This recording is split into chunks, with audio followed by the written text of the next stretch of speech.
Good morning, folks. Valentina here with Wisdom of the Tea Leaves. Trying to figure out where my camera goes. So I'm opening my tea this morning. For those of you that haven't seen these before, I drink tea in the morning and I amuse myself with various things.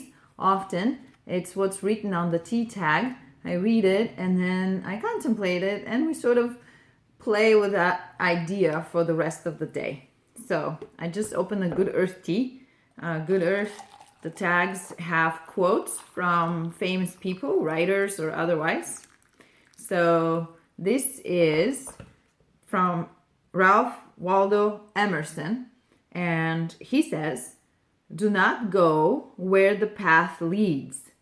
Go instead where there is no path and create a trail."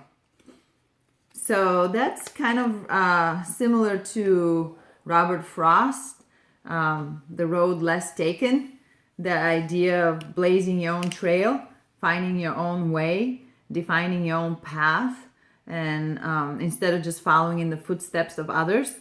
And it's a very romantic idea, and I tend to, my life tends to be that way. I want to do my own thing, so I can relate to that concept. But at the same time, as I've gotten older, I've come to appreciate the value of sometimes walking in the footsteps of others, because success leaves clues.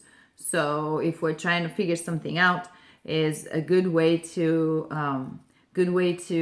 figure it out is look at see what other people have done and how they've solved their similar problems, or basically learn from others. We don't have to reinvent the wheel again and again, and yet having to have your own flavor of life. So you're not living someone else's life, you're not living the life your parents want you to live, or you're not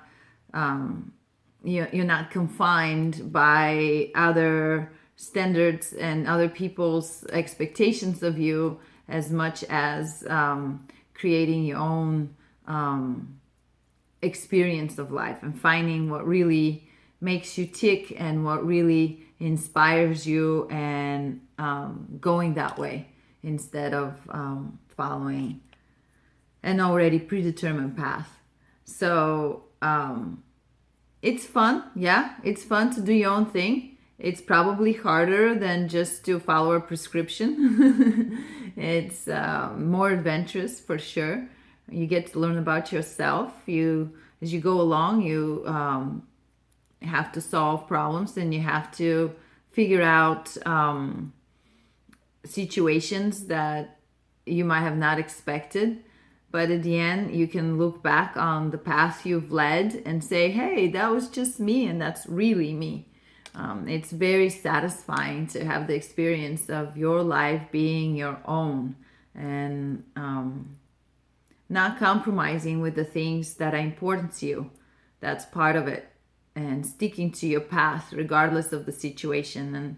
And reminds me of a scene from Alice in Wonderland when she's in the woods and she's walking the path, and the path is disappearing behind her as the little brooms are brooming it off, and she's stuck in the dingy woods, and she's scared and she's confused. That can happen to you, because you can find yourself in places and circumstances you weren't prepared to be in, and you weren't expecting or wanting to be in either.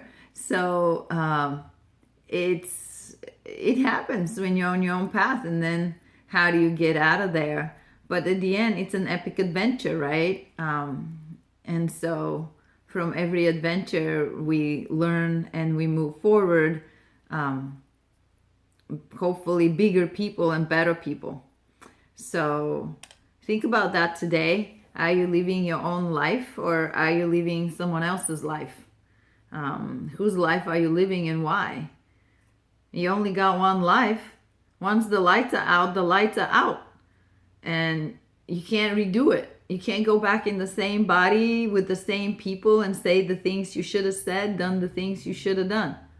there's just terrible situation here. If you're not taking advantage of the opportunities as they come up, if you're not learning the lessons as they come up, if you're not living from your deep heart, from your authenticity, you are wasting time. So that's what I do as a coach. I help people figure out what their life should be like and what they want to do and how far they want to go and how to get there. So if you're interested in my services, ValentinaPetrovaConsulting.com. And I love talking to people and helping them out. I'll talk to you another time. Bye.